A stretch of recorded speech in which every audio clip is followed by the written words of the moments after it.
Martin Popoff from the Contrarians here, back again with another episode of Reliving Old Reviews is a useless tool of confusion. I'm using my P baffle here because this thing actually helps. I'm amazed. But when I do my audio podcast, History in 5 Songs with Martin Popoff, anything I do audio, I use this thing. So you can't see me as well, but who cares, right?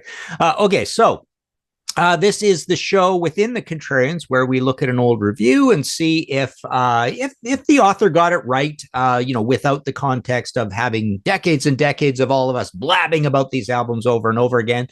So today we're going to look at a review of Ted Nugent, Cat Scratch Fever. That's right, the Whack Master, Deadly Tedley, Uncle Ted, right?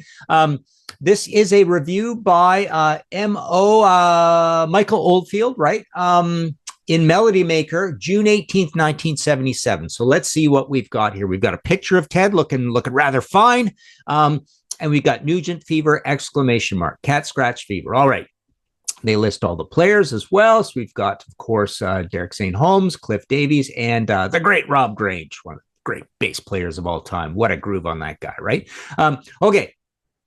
It's always heartwarming when guts and dedication pay off. And the rise of Detroit's two kings of heavy rock, Bob Seger and Ted Nugent, has all the ingredients to make a Hans Christian Andersen fairy tale. That's right. So at this point, Bob Seger, he's been out supporting Kiss, and he's had a long history, but we've had Night Moves out and the live album. So he's doing great. Ted's doing great at this point. We've already had he's also had a long career with a lot of albums that didn't sell very well, as Ted Nugent, the Amboy Dukes, or the Amboy Dukes, or Ted Nugent ampersand Amboy Dukes, whatever. The last two, Call the Wild and Tooth, Fang, and Claw, sound like, plausible demos of that debut Ted Nugent album in 1975, which was a hit right off the bat. He's off touring like crazy. Free For All does well.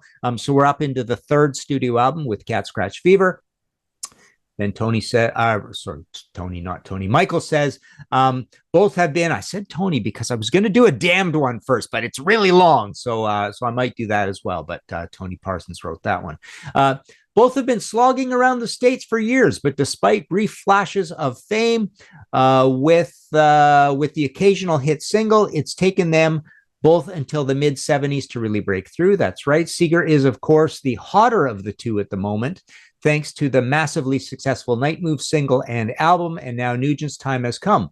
His two previous epic albums, Ted Nugent and Free For All, have amply demonstrated the Nugent modus operandi, loud bursts of frantic guitar playing wrapped around a simple riff, but with a couple of exceptions, Stranglehold and Dog Eat Dog, and the two that immediately come to mind are the two. Boy, this is really small. I'm looking about 2.5 feet away here. The songs have been catchy enough to stay in the mind. So yeah, the point is, Ted is very much like Aerosmith and more complicated and more arrangement minded and more riffy and, more interesting chord sequences, I suppose, than Kiss.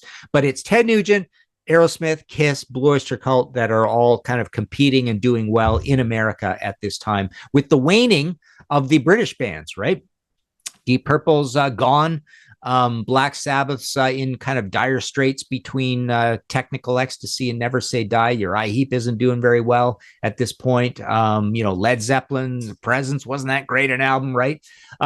So this is kind of the new thing, and it's very capably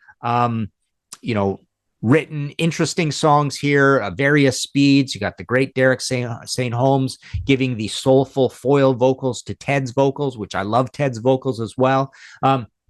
Okay, all that changes on Cat Scratch Fever, where Nugent has come up with some real scorchers. Best of all is the title track, which sounds like a cert for the U.S. Top 10. I can give personal testimony as to its potency. I first heard it on a cassette months ago and have been humming it ever since. Nugent aficionados will have no need of an explanation of the title. Ted's love of the double entendre makes Cat's a natural subject.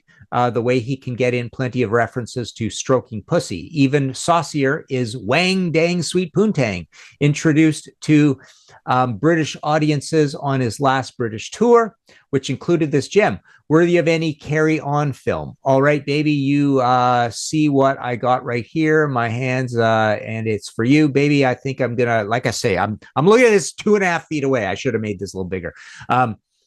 I think I'm going to yank on a one-time lookout. Cue suitably high-speed solo from Ted. And this, I remember thinking this was the most heavy metal, the most OTT, fastest song on the album. Never really liked the title track very much. As I've said in my History in 5 Songs audio podcast, I had an episode there that I really liked called the Boogie A-B Switch. Cat Scratch Fever has that, where the verse is like old, moldy mountain cactus boogie rock, and then the chorus is actually heavier and more modern heavy metal. And I said songs like Kiss Strutter do this all the time. So this is the way America kind of sneaks its way into a heavy metal actuality. They have to sneak in by leaving in a lot of the blues and old rock and roll, right? And Ted loves that stuff, right? Get him on a rant. He's all about the Chuck Berry, right? But it's not all smut, harmless though it is. There's a really excellent instrumental, Homebound, which has all the power and musicianship of the classic Migration from Tooth, Fang, and Claw. That's an excellent reference. Instrumentals were dead to us as kids. I never really liked Hibernation, couldn't care less. Where you can really hear the rock solid support that Nugent gets from his talented band. Doomed, I'm afraid, to be forever in the shadow of their gregarious leader, but not to be forgotten. Their playing is great throughout, and Ted's on top form, coupled with a selection of fine songs. It should all add up to the smasher hit Nugent has deserved for years. So excellent review, Michael. You got it right. You telegraphed this right, or predicted this. This was going to be an even bigger smash album. And then the first couple, and Nugent's well on the way. You're going to get the double live album. You're going to get Weekend Warriors. All of them are going to certify. You're going to get State of Shock. Things are going to slowly go downhill, but he's still certifying whatchamacallit, Scream Dream. That's probably my favorite of this era. I love the later Ted Nugent a lot, especially Love Grenade and Crave Man. But yeah, this was a big album. I was never crazy about Tom Werman's production on this album. I think it's very thin. It doesn't have much bottom end. It's too mid-rangey. Doesn't even have scintillating cymbals and treble either. It's just very compressed into the middle. Really kind of bothered me about this album. It's kind of almost close to my least favorite of this whole era. I like Free For All more. I like Ted Nugent more. I like State of Shock more, and I like Scream Dream more. So I think Weekend Warriors and this album are pretty much the on par, and kind of weak as far as I'm concerned in the catalog. So there you go. Nugent Fever by Michael Oldfield in Melody Maker. Let us know what you think in the comments below. Join our Patreon. Hit like, subscribe. I always forget to hit like, but do that. I have a Ted Nugent book. I think I'm the only person. Where do I have a copy or anything? I don't have it handy, but I do have a Ted Nugent book you can buy from me at martinpopoff.com. I will sign it and send it out. It's a big, thick book on all these albums. I think the only thing missing, it's missing the 2 latest, I think, at this point. But yeah, a lot of detail on all this stuff at martinpopoff.com. So there you go. Reliving old reviews is a useless tool of confusion. Talk to you later.